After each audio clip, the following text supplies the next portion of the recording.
আল্লাহর নবী সুলাইমান আলাইহিস সালাম উনি খেলাধুলা করতে করতে আবার উনি লক্ষ্য করে দেখলেন, বাবা ওই মেয়ে দুটো, যেই মেয়ে দুটো একটা সন্তানকে কোলে করে নিয়েও ঝগড়া করতে করতে দাউদ নবী আলাইহিস সালামের দরবারে বাপটি গিয়েছিল। ওই মেয়ে দুটো বাপটি দাউদ নবী আলাইহিস সালামের দরবার থেকে ফিরে যাওয়ার সময় সুলাইমান আলাইহিস সালাম তিনি দেখলেন একটা মেয়ে বাবা বাচ্চা কোলে করে নিয়ে হাসতে হাসতে দাউদ নবীর দরবার থেকে বাড়ি চলে যাচ্ছিল। সুলাইমান দেখলেন আর একটা মেয়ে কান্না করিতে করিতে নবী সুলাইমান আলাইহিস সালাম তিনি চলে যাচ্ছিলেন। সুলাইমান আলাইহিস সালাম মনে মনে চিন্তা শুরু করে দিলেন, আল্লাহ আমি ছোট্ট থেকে দেখেছি আব্বা দরবারে কাঁদতে কাঁদতে গেলে মানুষ আর ফিরে যাওয়ার সময় কাঁদতে কাঁদতে যায় না, হাসতে হাসতে যায়। ঝগড়া করতে করতে গেলে ঝগড়া করতে করতে আসে নাই। এই মেয়ে দুটো ঝগড়া করতে করতে গেল, কিন্তু একটা মেয়ে কাঁদছে আর একটা মেয়ে হাসছে, ব্যাপারটা তো বুঝে আসলো না। নবী সুলাইমান পেছন দিক থেকে বাপটি চিৎকার করে ডাক দিয়ে বলেছিল, মা তুমি দাঁড়িয়ে যাও। সুলাইমান ওই মেয়ে দুটোকে লক্ষ্য করে বললেন, এই ভাই একটু দাঁড়াও। যে কাঁদতে কাঁদতে যাচ্ছিল সে দাঁড়িয়ে গেল, যে বাচ্চা নিয়ে হাসতে হাসতে যাচ্ছিল সেই দাঁড়িয়ে গেল। সুলাইমান আলাইহিস সালাম যে মেয়েটা কাঁদছিল তার সামনে গিয়ে বলছিল, গো মা আমি দেখেছি দাউদ নবী আলাইহিস সালামের দরবারে গেলে মানুষ ওর দরবার থেকে ফেরার পথে কেউ কাঁদতে কাঁদতে যায় না, কিন্তু মা আমি দেখলাম তুমি কাঁদতে কাঁদতে কেন যাচ্ছ? যে মেয়েটা কাঁদছিল সে মেয়েটা বললে, তোর নাম কি? সুলাইমান বলেন, আমার নাম সুলাইমান। বলে দাউদ নবী তোর কেউ হয়? সুলাইমান আলাইহিস সালাম বললেন, উনি আমার আব্বা জান হন। সাধারণত মেয়েটা সুলাইমানকে লক্ষ্য করে চিৎকার করে বলেছিল, এই সুলাইমান, তোর আব্বা আমার ন্যায্য বিচার করে দিতে পারে নাই। কিয়ামতের ময়দানে যেদিন কোটি কোটি মানুষের সমাগম হবে সেই দিন কেউ তোর আব্বার কলার খানাকে ধরে টানতে টানতে নিয়ে গিয়ে আল্লাহর কাঠগড়ায় তোর আব্বার বিরুদ্ধে বিচার দিয়ে দেবো। জোরে বলুন সুবহানাল্লাহ। সুলাইমান আলাইহিস সালাম তিনি জানেন কিয়ামতের ময়দান কঠিন ভয়ঙ্কর। আব্বার কলার ধরে টানতে টানতে নিয়ে গিয়ে আল্লাহ দরবারে বিচার দিবে। হযরতে সুলাইমান আলাইহিস সালাম হাত দুখানা জোড় করে বলেছিলেন,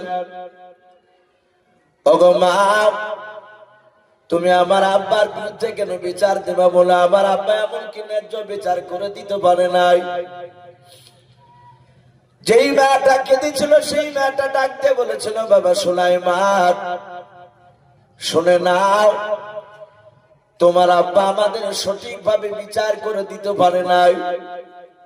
বলে আমার আব্বা এমন কি বিচার করতে পারে না, একটু খুলে বলাও। ডাক দিয়ে বলেছিল, সুলাইমান ওই মেয়েটার কোলে যে বাচ্চা আছে মেয়েটা হাসতে হাসতে নিয়ে যাচ্ছিল। বলে হ্যাঁ,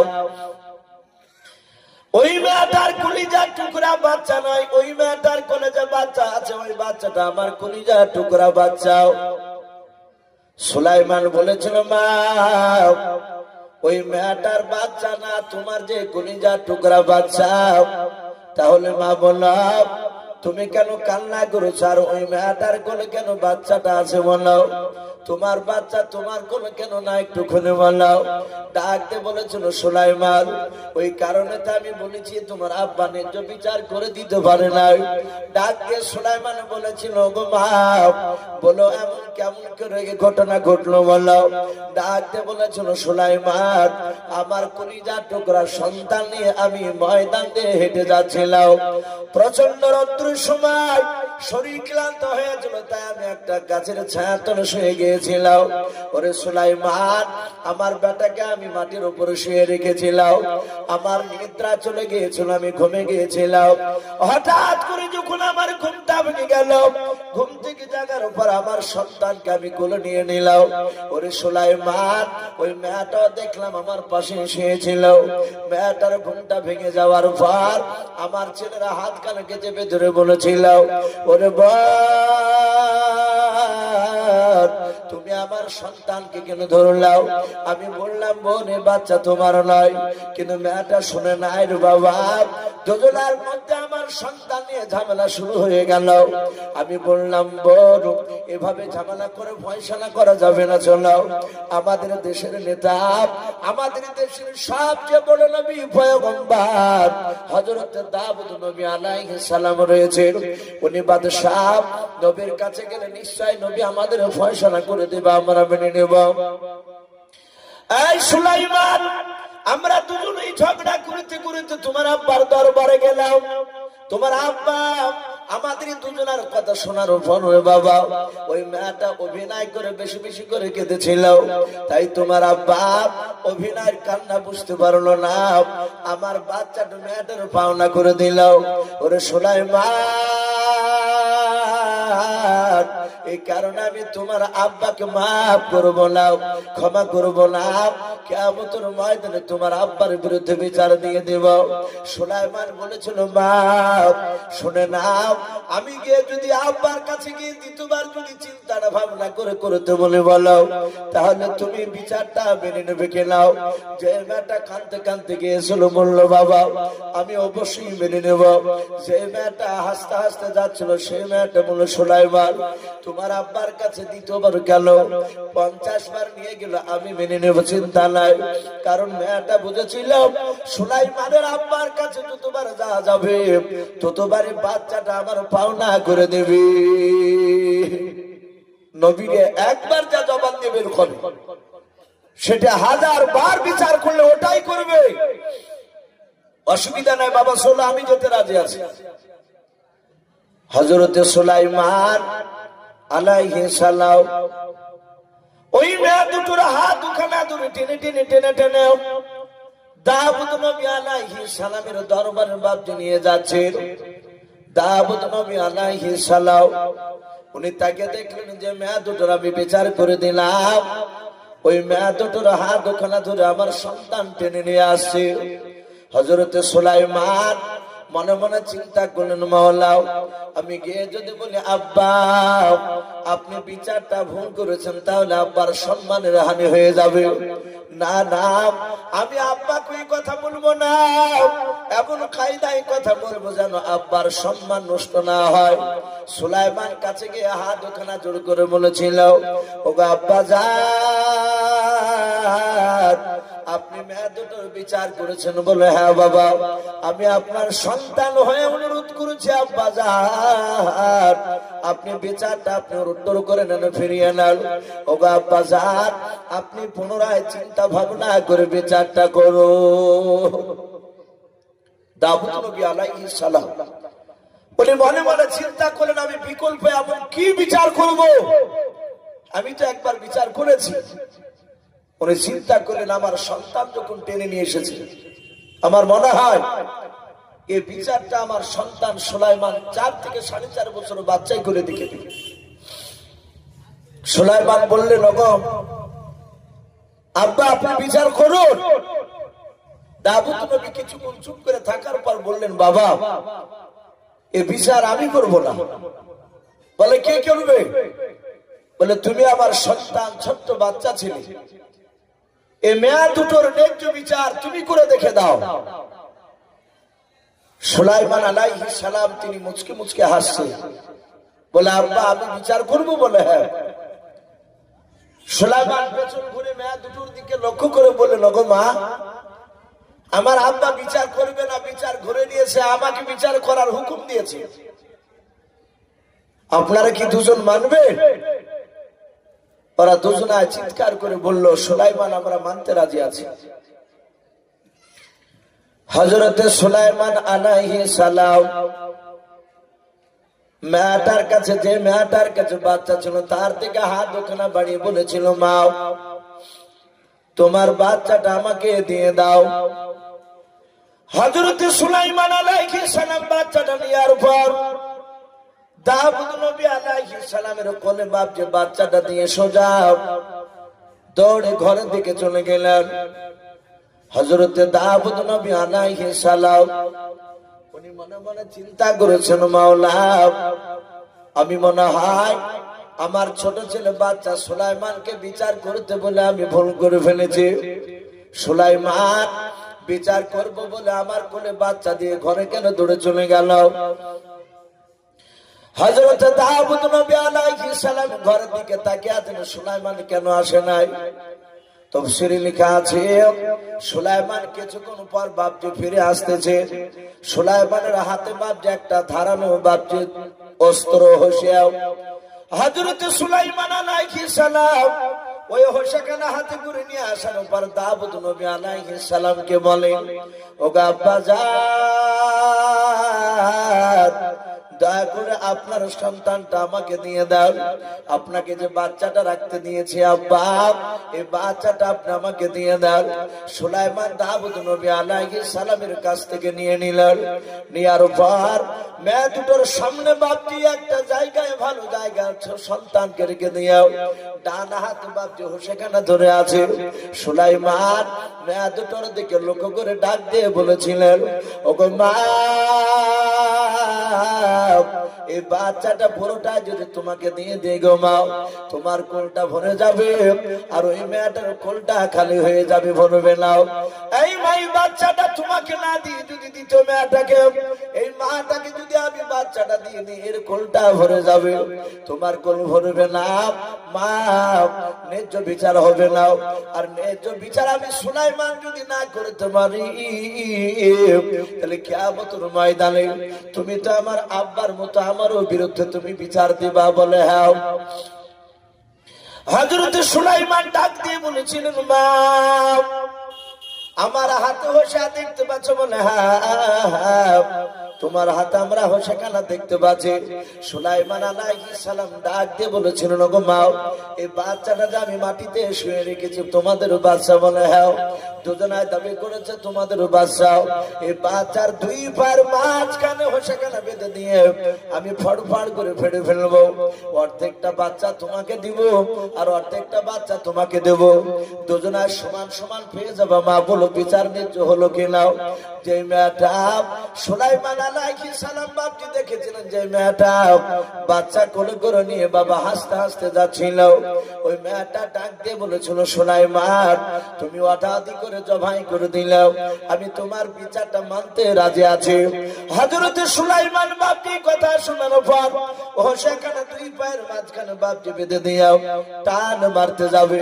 যে মেয়েটা বলেছিল, সুলাইমান তোমার আব্বার বিরুদ্ধে কিয়ামতের ময়দানে বিচার দেব, তোমার আব্বার বিরুদ্ধে আল্লাহর দরবারে, ওই মেয়েটা দেখলো আমার সন্তানকে জবাই করে ফেলবে। ওই মেয়েটা দৌড়ে গিয়া সুলাইমানের পা দুখানা জোরে ধরে কেঁদে কেঁদে বলেছিল, ওরে সুলাইমান আমি তোমার বাবাটার ন্যায্য বিচার পেয়ে গেছি। বলুন সুবহানাল্লাহ। সুলাইমান বলেছিল, মা তুমি ছেড়ে দাও। বলে না বাবা, তুমি দয়া করে আমার সন্তানকে তুমি জবাই তুমি করো নাও। বলে মা তুমি বলেছো ন্যায্য নাকি বিচার আমি করে দিতে পারবো না, আর না পারলে কিয়ামতের ময়দানে তুমি আমার আব্বা এবং আমার বিরুদ্ধে আল্লাহর দরবারে বিচার দেবা বলেছো। বলে সুলাইমান আমি তোমার আব্বার আর তোমার বিরুদ্ধে বিচার দেব না রে বাবা, আমি ন্যায্য বিচার পেয়ে গিয়েছি আর অর্ধেকটা নেব না। জবাই না করে পুরো বাচ্চাটা ওই মেয়েটাকে দিয়ে দাও। সুলাইমান ডাক দিয়ে বলেছিল, মা তুমি কেন অর্ধেকটা জবাই করা বাচ্চা নেবা নাও? ডাক দিয়ে বলেছিল, সুলাইমান এই জবাই করা বাচ্চা নিতে গেলে আমার সন্তান পৃথিবীর বুকে জিন্দা বেঁচে থাকবে না, মারা যাবে। আর যদি আমি না নিই বাচ্চা আমার কমসে কম ওই মেয়েটার কাছে থাকলেও বাচ্চাটা বেঁচে থাকবে। ওরে সুলাইমান বাচ্চাটা বড় হওয়ার পর যখন রাস্তা দিয়ে চলাফেরা করবে আমি একটু মা চারদিকে লক্ষ্য করে নিজের দিলকে আমি সান্ত্বনা দিয়ে বলবো, আল্লাহ এই বাচ্চাটা আমার কলিজা টুকরা বাচ্চা। দাউদ নবী আলাইহিস সালাম পাশ থেকে বসে বসে বিচার দেখছিলেন সুলাইমান। 4 থেকে 4.5 বছরের বাচ্চা, এ আবার কোন ধরনের বিচার? যাহাতে মেয়েটা জবাই করতে বারণ করলো, সুলাইমান সেখানে টান মেরে ফেলে দিয়ে বাচ্চাটা তুলে নিয়ে গিয়ে ওই মেয়েটার কোলে দিয়ে দিলেন। যেই মেয়েটা বারণ করেছিল, সুলাইমান দিয়ে বলেছিলেন, আব্বা এই মেয়েটারই হচ্ছে বাচ্চাটা প্রকৃতি সন্তান। সুলাইমানকে দাউদ নবী বলেছিলেন, বাবা তুই বুঝলি কি করে? বলে, আব্বা বুঝতে পেরেছি। প্রথমকার মেয়েটা বলেছিল, সুলাইমান তুমি জবাই করে দিলে আমি তোমার বিচার মেনে নেব, আমি অর্ধেকটা বাচ্চা নিতে রাজি আছি। সে জানে এ বাচ্চা আমার নয়, এ বাঁচলি কি আর মরলি কি। আর দ্বিতীয় মেয়েটা বলেছে কে জবাই করো না, আমি অর্ধেকটা নিব না, পুরাটাই দিয়ে দাও। ও জানে আমার ছেলে অর্ধেকটা নিতে গেলে আর জিন্দা থাকবে না। সুলাইমান আলাইহিস সালামের ছোট্টবেলাকার মেধা, তার বুদ্ধি, বিচার করার ক্যাপাসিটি দেখে দাউদ নবী আলাইহিস সালাম তার হাতে একটা আংটি ছিল, ওই আংটিটা বের করে সুলাইমান আলাইহিস সালামের হাতে পড়ে দিলেন। বাপজি আমার সোনা লালেরা, অনেকে হয়তো বাপজি মোবাইলে, এখন তো যে কোনো বক্তা ওয়াজ করলি এই মোবাইলে ইউটিউব হয়ে যাচ্ছে। আবার অনেকগুলো বক্তা, অনেক মানুষ অনেক জায়গা থেকে ফোন করে। আমি তাতে একটা দাজ্জালের বাপজি একদিন বয়ান করেছিলাম, এই কিয়ামতের আগে দাজ্জাল আসবে, সে লোকটা কেমন। ওই দাজ্জালের বাপজি সেই বক্তব্যের মধ্যে আমি বলেছিলাম যে সফার পাহাড় আর মারুয়া বলে বাপজি একটা পাহাড়, ওই মারুয়া পাহাড়টা সেদিন চৌচির হয়ে যাবে, ফেটে যাবে। আর সেই পাহাড়ের ভিতর থেকে একটা জানোয়ার বেরিয়ে আসবে, ওই জানোয়ারটার নাম হবে দাব্বাতুল আরদ। আর ওই জানোয়ারটা গোটা পৃথিবী বাপজি ভ্রমণ করবে। তার 2 হাতে 2টো জিনিস থাকবে। ডান হাতে থাকবে ওই জানোয়ারটার হযরতে মুসা আলাইহিস সালাম যে লাঠিটা নিয়ে বেড়াতেন, আশা মুবারক লাঠি, ওটা থাকবে ওই জানোয়ারটার হাতে। ওই দাব্বাতুল আরদ জানোয়ারটার বাম হাতে থাকবে বাপজি নবী সুলাইমান আলাইহিস সালামের ওই আঙ্গুঠিটা। প্রতিটা মানুষের কাছে যাবে, গোটা পৃথিবী ভ্রমণ করবে আর বলবে, কানু বি আয়াতিনা লা ইউকিনুন। তোমাদের কাছে কি জাহান্নামের কথা কেউ বলে নাই? এই আল্লাহর বান্দা, তোমাদের কাছে কি কবরের কথা বলে নাই? এই কথা বলবে। আর তার 2 হাতে বাপজি 2 রকমের ইশারা করবে। একজনের কপালে লাঠি দিয়ে দাগ দিয়ে দেবে, আর একজনের কপালে বাপজি আংটি দিয়ে ইস্কা মেরে দেবে। সম্মানিত ভাইরা আমার বাবাজি বোনেরা, এই ছিল সে সুলাইমান। উনি ছোট্টবেলায় 2টো বিচার করে দেখে দিয়েছিলেন। আল্লাহ বলছেন, আমি সুলাইমানকে এত বড় বাদশা বানিয়েছিলাম। সুলাইমান আলাইহিস সালাম তিনি কত বড় বাদশা ছিলেন বাপজি, একটু মন দিয়ে শুনবেন। সুলাইমান আলাইহিস সালাম যে সিংহাসনে বসে থাকতেন স্টেজের উপরে, আপনাদের কারো জানা আছে বাপ? ওই সিংহাসনটা কত বড় ছিল, আর সিংহাসনের উপরে কটা চেয়ার আনত? শুনলে হয়তো অনেকের মনে নেই। কোরআন শরীফ তাফসীরে মারফুল কোরআন আপনার সম্ভবত সূরা আম্বিয়ার তাফসীরে এসেছে। আর হায়াতুল হাইওয়ান বলে একটি কিতাব আল্লামা কামালউদ্দিন দামিনী রাহমাতুল্লাহ আলাইহি তিনি বলেছেন, সুলাইমানকে সিংহাসনে বসে থাকতে, ওই সিংহাসনের উপরে 1 নয় 2 নয়, কিতাবে লিখেছে বাপজি 6 লক্ষ চেয়ার আনত। বলুন আলহামদুলিল্লাহ, 6 লক্ষ চেয়ার। আমি জালসার কমিটি ভাইয়ের মধ্যে থেকে যারা স্টেজের উপরে থাকার দায়িত্বে তো আছে, মাওলানা জামাল ভাইকে বলবো, ভাই একটা মানুষ নিয়ে এসে বসান। অনেকে টাকা দিয়ে যাচ্ছে, টাকাগুলো হয়তো যে দিবেন তার কাছ থেকে নিয়ে লেখার মতো টাকা হলে একটু লিখে রাখতে হবে। না হলে আবার সকালবেলা বলবে সবারই নাম করলো আমার নাম করলো না। এরকম নাই অনেক মানুষ বলবে আমি টাকা দিলাম কই আমার নামটা তো করলো না। এতে মনটা ছোট হয়ে যায়। এই জন্য জামাল ভাইকে বলবো, ভাই আপনি এসে একটু কাউকে দিয়ে একটু বসে রাখেন, সে টাকা সাইড থেকে আসবে ইনশাল্লাহ দিবে ভালো। আপনি লিখে রাখুন, শেষের বেলায় দেওয়া হবে। তো ভাই আমি বলছিলাম তাহলে সিংহাসনটা ওপরে কখান চেয়ার আর তো বললাম 6 লক্ষ চেয়ার। এটা গল্প বলছি না ভাই, এটা সুলাইমান আলাইহিস সালামের ঘটনা। সুলাইমান আলাইহিস সালাম তিনি কত বড় বাদশা ছিলেন। 6 লক্ষ চেয়ার আমার মনে হয় আপনাদের এই গ্রামে বাবজি ধরবে না। তো নবী সুলাইমান সিংহাসনের মাঝখানে বসে থাকতে ওনার ডান দিকে বাবজি 3 লাখ চেয়ারে থাকতো আপনার আমার মতো ইমানদার মানুষ 3 লাখ সৈন্য 24 ঘন্টা বসে থাকতো। সুলাইমানের বাম সাইডে বাবজি 3 লাখ চেয়ার থাকতো। এই 3 লাখ চেয়ারে নবী সুলাইমান আলাইহিস সালামের মানুষ না জিন বলে বাবজি একটা জাতি আল্লাহ দুনিয়ার বুকে পাঠিয়েছিলেন। কথা সত্য না মিথ্যা বলো? জিন আছে না নাই? আছে। এই জিন জাতির মধ্যে থেকে বাবজি একটা জিন নয় 3 লাখ জিন এই বাম দিকে আর চেয়ারে বাবজি বসে থাকতো। তাহলে 3 লাখ মানুষ আর 3 লাখ জিন টোটাল হচ্ছে বাবজি 6 লাখ। আল্লাহ বলছেন আমি সুলাইমানকে এত বড় বাদশা বানিয়েছিলাম যে ওনার মাথার উপরে কয়েক হাজার পাখিতে বাবজি ভাবে ডানা মিলে তারা সূর্যের তাপকে আড়াল করে বাবজি বসে থাকতো যেন নবী সুলাইমানের সৈন্যদেরকে বাবজি তাপ না লাগে।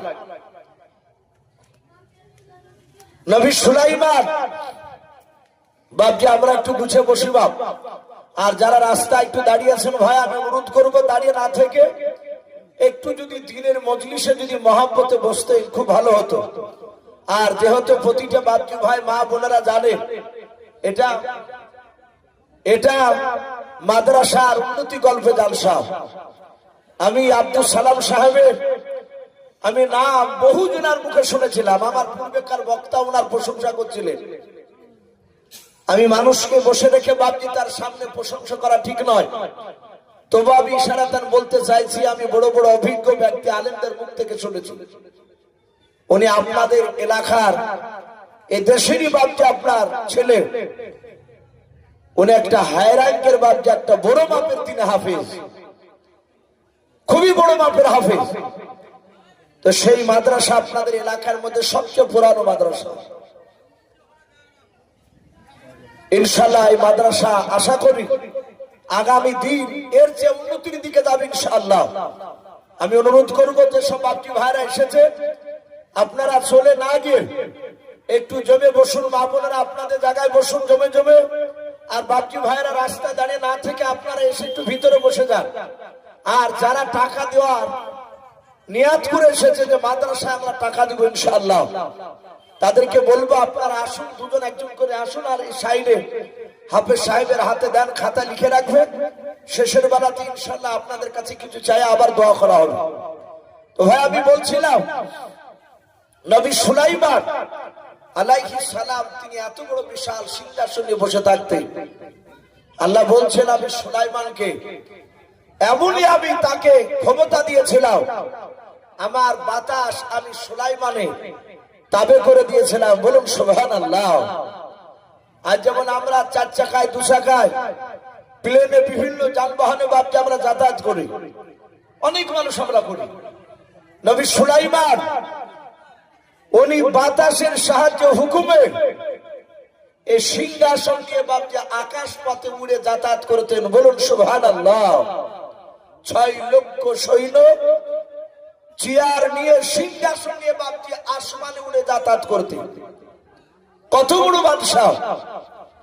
তা নবী সুলাইমান আলাইহিস সালাম উনি একদিন ভ্রমণ করতে যাবেন, ঘুরতে যাবেন।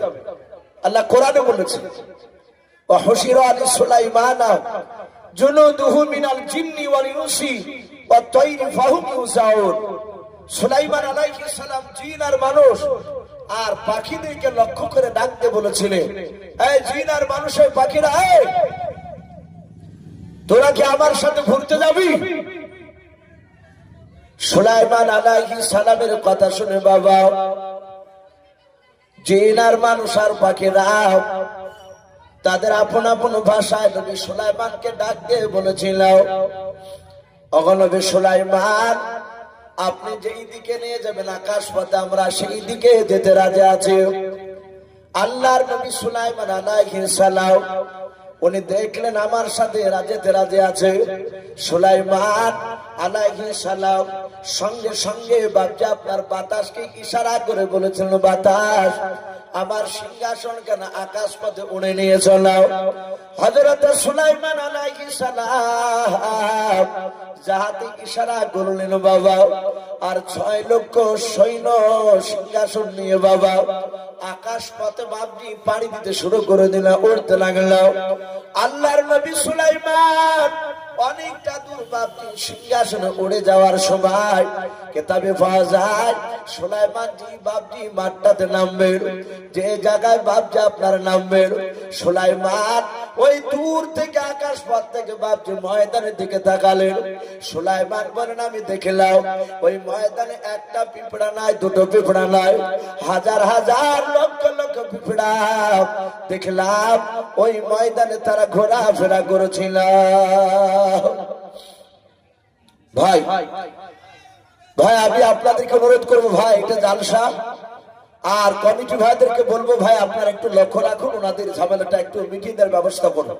ভাই আপনারা ওখানে ভিড় না জমে একটু সাইডে আপনারা একটু বসে যান। আর এই ভাই এই জলসার সামনে কেউ গন্ডগোল করবেন না, দরকার হলে সাইডে চলে যান। আর মেয়ে ছেলেদের এত জট লাগে না, তোমরা পর্দার ভিতরে চলে যাও। এখানে কেন মেয়েদের এত পর্দা? এই কে বলে দাঁড়িয়ে থাকা গল্প করে, যাও চলে যাও সামনে থেকে চলো। যাই ভাই, এটা মাদ্রাসা, আমরা যারা একটু হয়তো ভুল বুঝুক আর সঠিকই বুঝুক, একটু তাদেরকে থামিয়ে দিয়ে আমরা মুসলমান মানুষ মাত্র ভুল হয়, এই জন্য বাপটি একটু বুঝিয়ে আপনারা আপন আপন জায়গায় এসে বসে যান, কারণ আপনাদের ঝামেলা থেকে আরো 5টা লোক উঠে চলে যাবে। আর কমিটি ভাই আপনারা যারা আছে তারা আপনারা একটু বুঝিয়ে বলুন, তারা যেন ওইভাবে এক জায়গায় একত্রিত ভাবে ধরে না থাকে, দাঁড়িয়ে না থাকে, তাদের হাত পা ধরে আপনারা নিয়ে এসে একটু ভিতরে বসে দেন। তো ভাই এদিকে তাকায়, কথাগুলোর দিকে একটু কান দিই। নবী সুলাইমান আসমান থেকে বাপজি আকাশে নিয়ে উঠছে, উনি তাকালেন যেই ময়দানটাতে বাপজি উনি সিংহাসনে নামবে, ওই জায়গায় তাকালেন। আল্লাহ কোরআনে বলেছেন, হাত্তা ইযা আতাউ আলা ওয়াদিন নাবাল। সুলাইমান বলেন, আমি দেখলাম ওই ময়দানে হাজার হাজার লক্ষ লক্ষ পিঁপড়া চলাফেরা করছে। সুলাইমান আলাইহিস সালাম বলেন, আমি বাতাসকে ইশারা করলাম, বাতাস আমার সিংহাসন কেন ওই ময়দানে নামে দেবে। হযরত সুলাইমান বলে, আমি দেখলাম বাতাস নিচু দিকে বাপজা আস্তে আস্তে নামতে লাগলো, সিংহাসনকে নিয়ে চলে যাচ্ছে বাতাসে। আমি দেখলাম ওই হাজার হাজার লক্ষ লক্ষ পিঁপড়ার মধ্যে থেকে বাবা একটা পিঁপড়াও আকাশের দিকে তাকিয়ে নবী সুলাইমানের সিংহাসন খানা দেখলেন। যেই পিঁপড়াটা নবী সুলাইমানের দিকে তাকিয়েছিল বাবা, সুলাইমান বলেন, আমি তাকে দেখলাম পিঁপড়া আমার দিকে তাকালো। সুলাইমান আল্লাহ রাব্বুল আলামিন এত বড় বাদশা বানিয়েছিলেন রে বাবা। সুলাইমান 1350 কিলোমিটার উপর থেকে বাবা মাটির দিকে তাকালে পিঁপড়াকেও দেখতে পেতেন, বলুন সুবহানাল্লাহ। নবী সুলাইমান উনি বলেন, আমি দেখলাম যে পিঁপড়াটা আমাকে দেখেছিল ওই পিঁপড়াটা তার সব সাথীদেরকে কি যেন গুনগুন করে বলল। আর আমি সিংহাসন নিয়ে নামার পূর্বে ময়দানে নামার আগে দেখলাম হাজার হাজার লক্ষ লক্ষ পিঁপড়া সবাই তারা গর্তে চলে গেল, শুধু একটাই পিঁপড়া উপরে। সুলাইমান তিনি আশ্চর্য হয়ে গেলেন, ব্যাপারটা কি? আমি দূর থেকে দেখলাম সব পিঁপড়া, আরে একটা পিঁপড়া শুধু অপর, আর বাদ বাকি সব পিঁপড়া গর্তে। সুলাইমান আলাইহিস সালাম সিংহাসন থেকে একাই নেমে তার সিংহাসনে সৈন্যরা সব ভর্তি হয়ে বসে আছে। সুলাইমান সিংহাসন থেকে নেমে যে পিঁপড়াটা বাপজি দাঁড়িয়েছিল, সুলাইমান ওই পিঁপড়াটার কাছে গিয়ে ডান হাতে পিঁপড়াটা ধরলেন। ধরার পর বাম হাতের বাপকে তালুতে নিলে। হায়াতুল হাইওয়ান বলে বাপজি একটি কিতাব, আল্লামা কামালউদ্দিন দামিরি রহমাতুল্লাহ আলাইহি, কেউ দিমিয়ারিও বলেছে, সে আল্লাহর ওলি লিখেছে সুলাইমান পিঁপড়াটাকে তার হাতে তালুতে রেখে সুলাইমান পিঁপড়ার ভাষাতে কথা বলছেন। বলুন সুবহানাল্লাহ। আল্লাহ কোরআন পাকে বলেছে, তার রাসূলকে জানিয়ে দিয়েছেন, আমি পৃথিবীর বুকে দুটো নবীকে আমি এমন ভাবে তৈরি করে পাঠিয়েছিলাম যারা সারা পৃথিবীর মাখলুকাতের কথা বুঝতে পারতেন এবং বলতে পারতেন। কটা নবী বললাম বাপ? দুটো নবী। এক নম্বর নবী আপনার আমার নবী মুহাম্মদ সাল্লাল্লাহু আলাইহি ওয়াসাল্লাম, সারা পৃথিবীর মাখলুকাতের কথা বুঝতে পারতেন, বলতে পারতেন।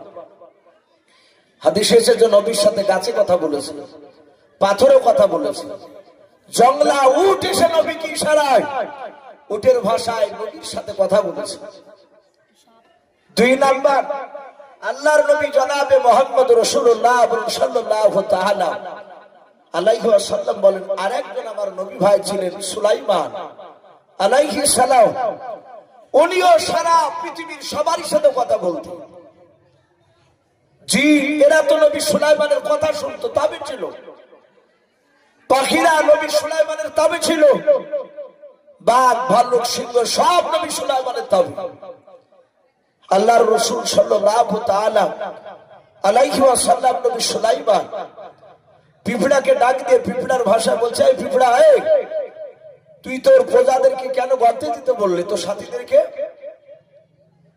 পিঁপড়া বলছে, ওগো নবী সুলাইমান, আপনি আমার ভাষায় কথা বলতে পারেন?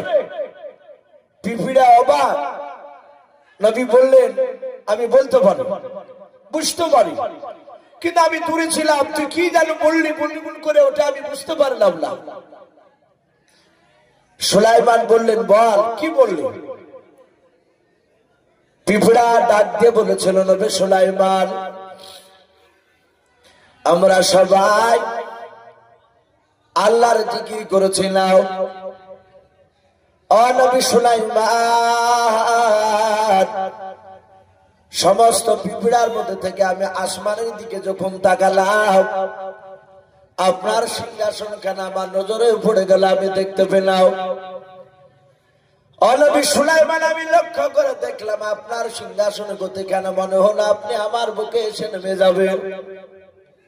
ও নবী সুলাইমান, আমরা সবাই মিলে আল্লাহর জিকির করেছিলাম।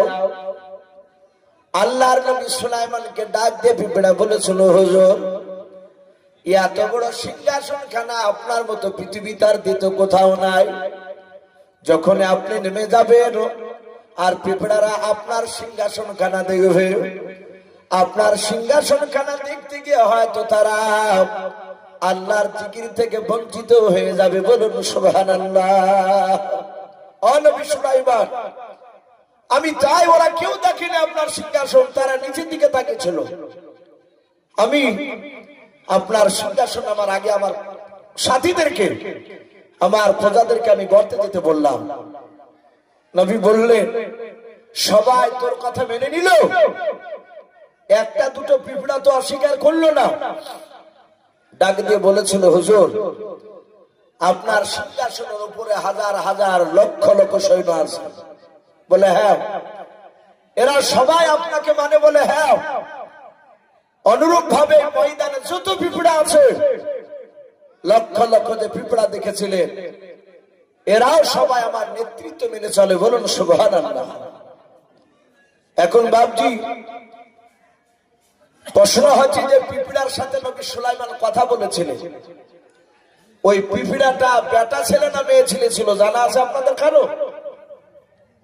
নবী সুলাইমানের সাথে আল্লাহ কোরআন পাকে ওটাও লিখে দিয়েছে।